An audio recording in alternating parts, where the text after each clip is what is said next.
bem?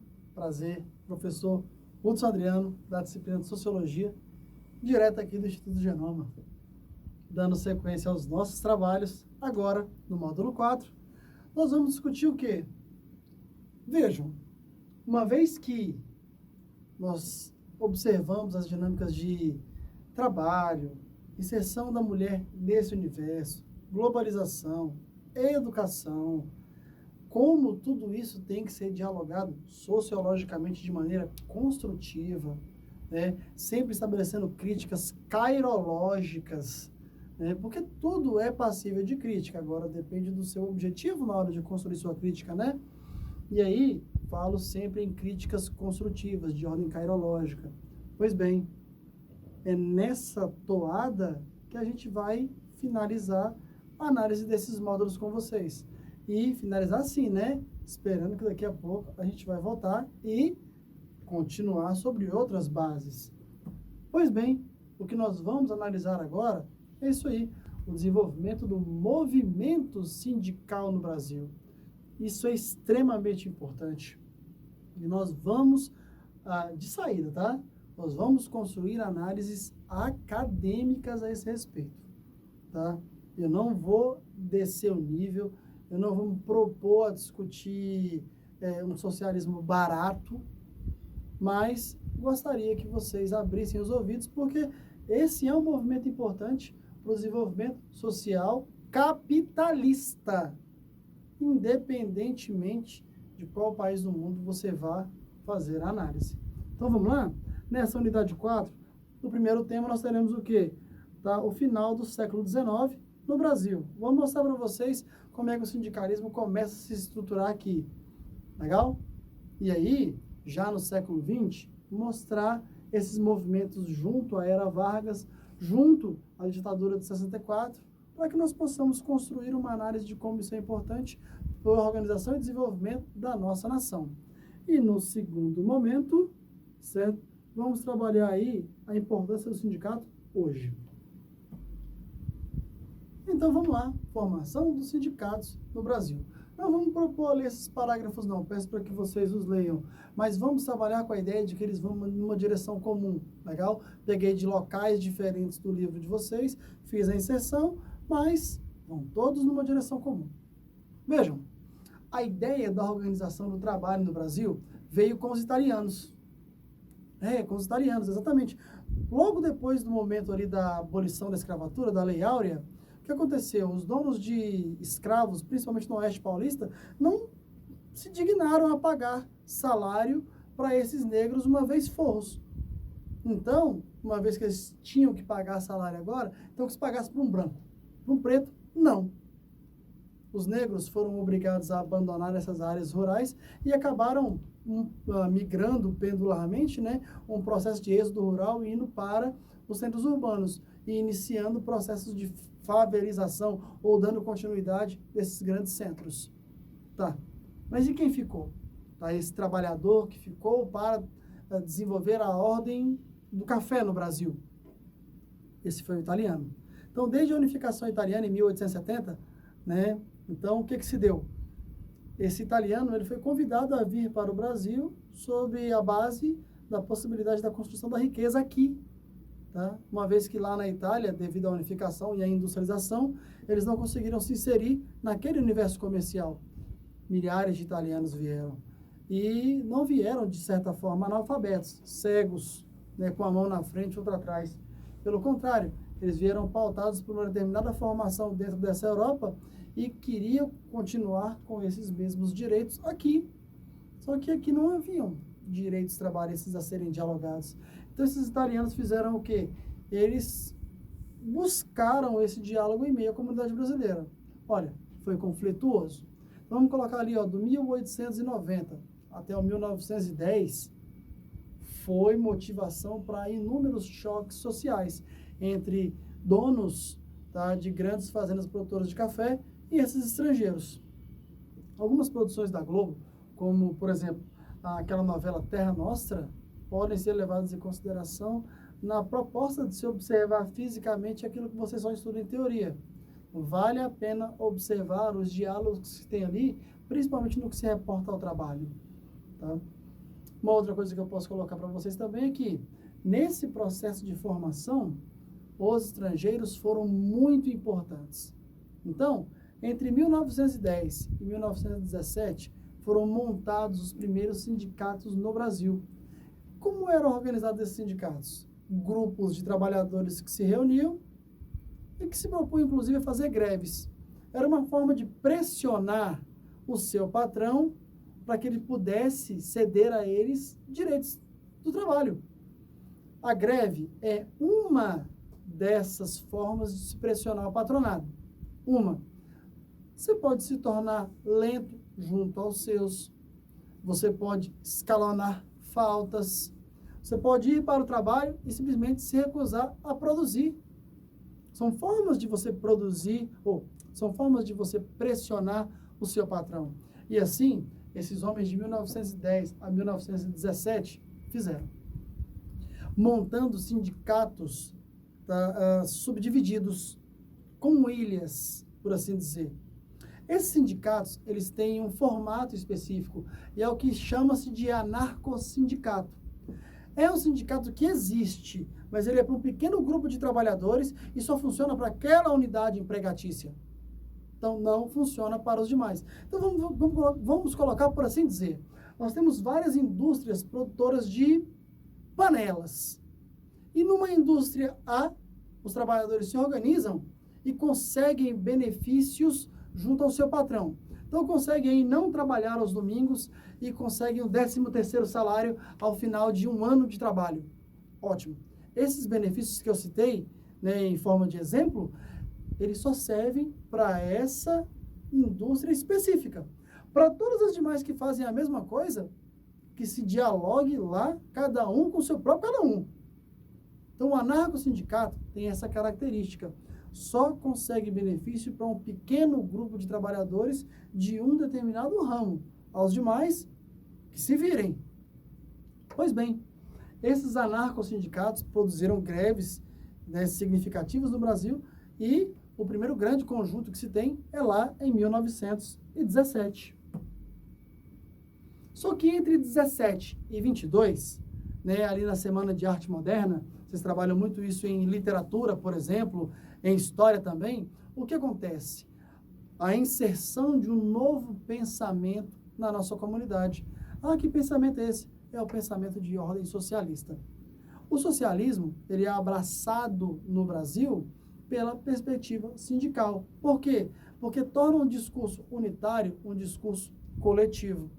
Então, os sindicatos rapidamente migram de uma perspectiva anarco-sindical para uma perspectiva socialista. Então, os sindicatos que eram anarco-sindicatos passam a ser sindicatos de estruturação socialista. Ah, detalhe, não metam um pau nos sindicatos, não, porque eles têm uma função social. E detalhe, todo sindicato hoje no Brasil, todo e qualquer, tem perspectiva de ordem socialista, inclusive sindicatos de patrões, tá? Tem bases, tem prerrogativas da ordem socialista.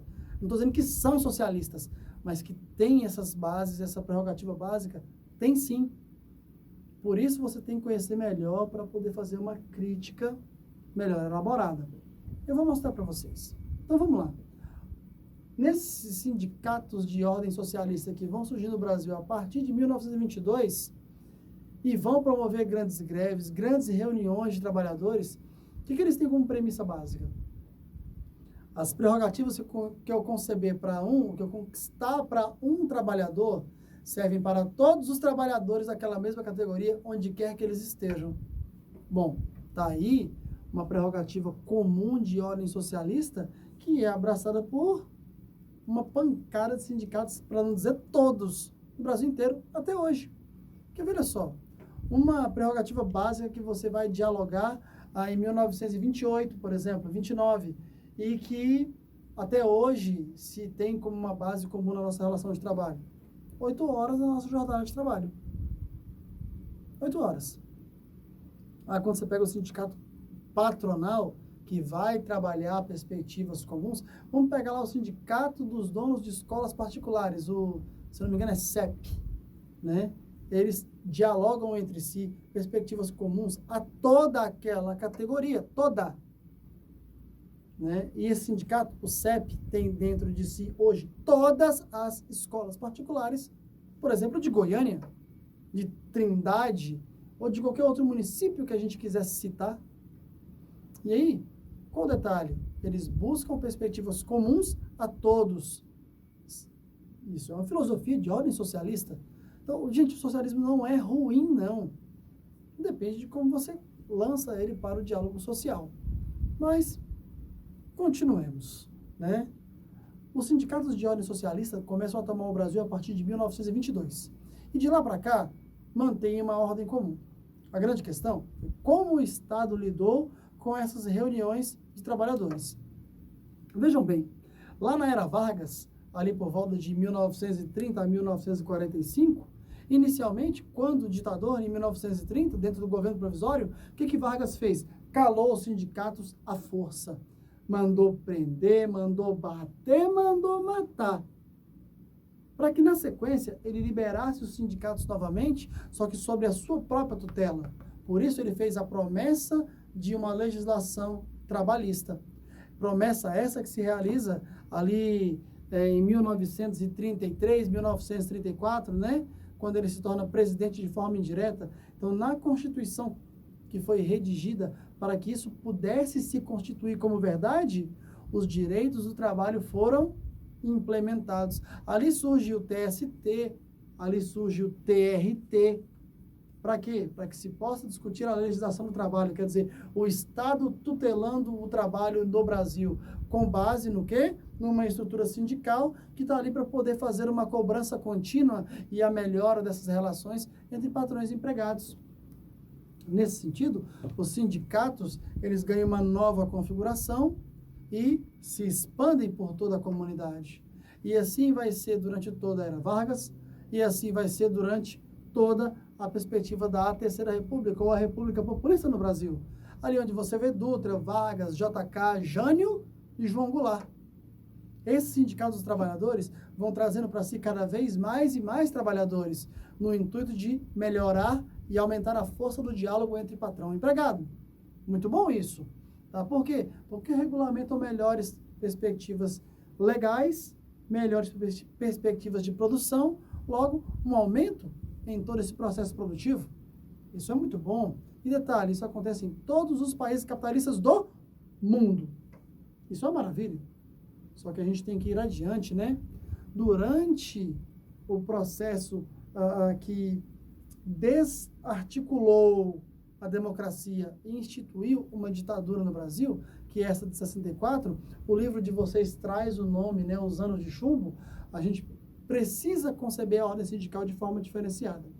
Os sindicatos, eles, em muitos momentos, deixaram de fazer cobranças tão somente para a ordem do trabalho e passaram a se politizar.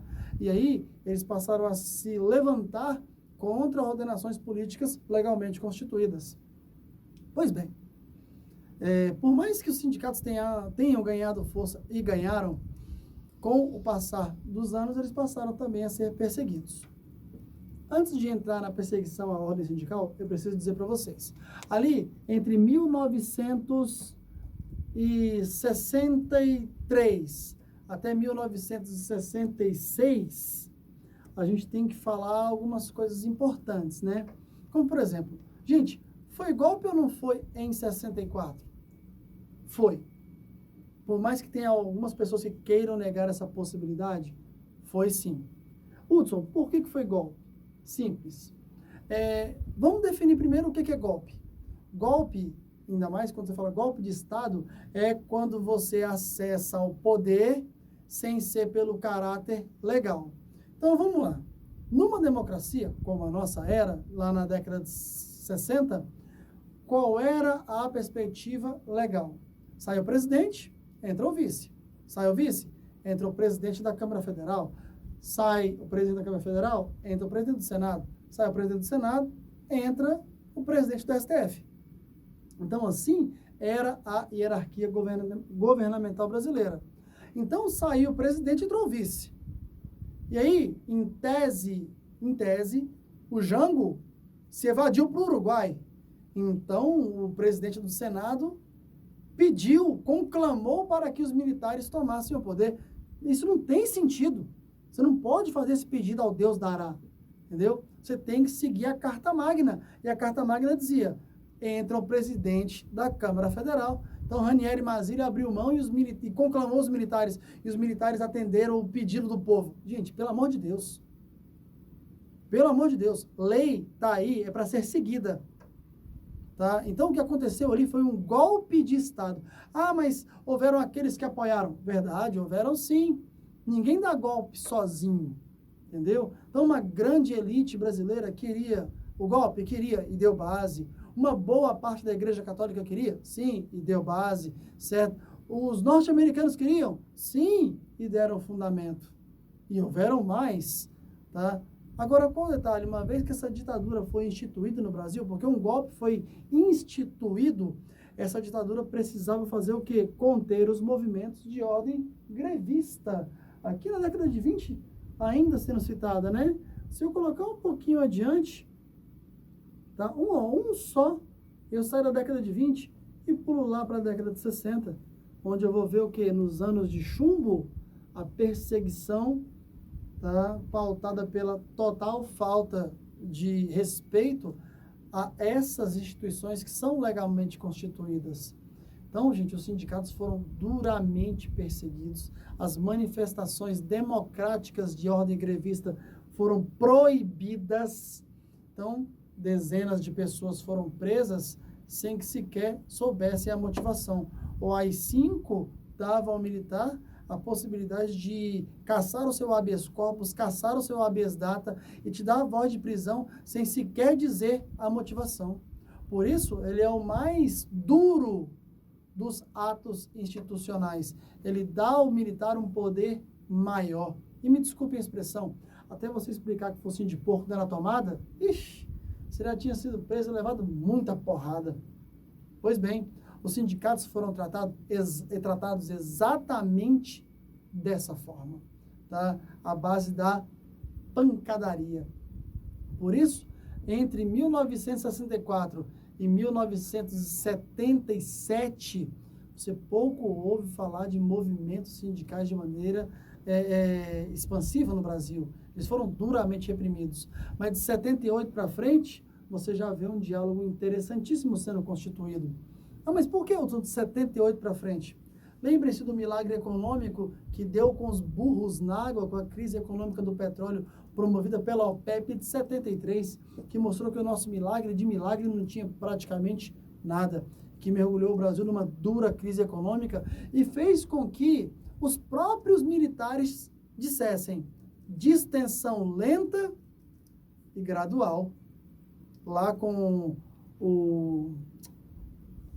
depois do Médici vem o Ernesto Geisel, e que vai ser confirmada pelo João Batista Figueiredo. Então, essa distensão lenta e gradual, ela simplesmente diz, olha, o militar está no poder provisoriamente e vai distender lenta e gradualmente no sentido de deixar que a democracia volte.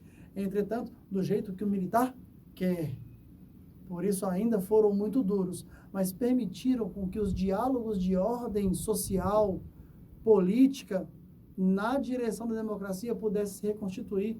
Por isso, sindicatos como a CUT e a CGT, lá no ABC paulista, pudessem voltar a aparecer de maneira muito significativa.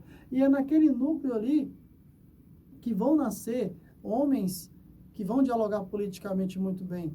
Eu cito para vocês o Luiz Inácio Lula da Silva, nosso ex-presidente. Ele é um subproduto desse momento histórico ali da década de 70, final da de 70, começo da década de 80. Então, quando você vê ali o bipartidarismo acabar, né, no ano de 1982, você vê também os novos partidos aparecerem, né, o PMDB, e aí você vê o PTB e vê o nascimento do PT, por exemplo, uma sigla que hoje é execrada, né, por boa parte da nossa comunidade, mas o Partido dos Trabalhadores tem origem sindical. Hoje, os sindicatos, eles são extremamente importantes para a nossa organização trabalhista. Para finalizar, nós temos dois tipos de sindicatos, né? Os sindicatos que trabalham legalmente e buscam uma organização melhor para o trabalhador e os sindicatos que nós chamamos de sindicatos marrons. O que é o sindicato marrom, gente? É o sindicato que deixou de defender o seu empregado, o trabalhador vinculado à sua categoria, e passa a defender os interesses do patrão. Então, esse sindicato marrom, ele tem que ser combatido pelos seus próprios integrantes e assim constituírem uma ordem do trabalho que seja melhor para todo mundo. Gente, um beijo para vocês, obrigado e felice aos sindicatos das categorias de vocês. Um abração. Tchau, tchau.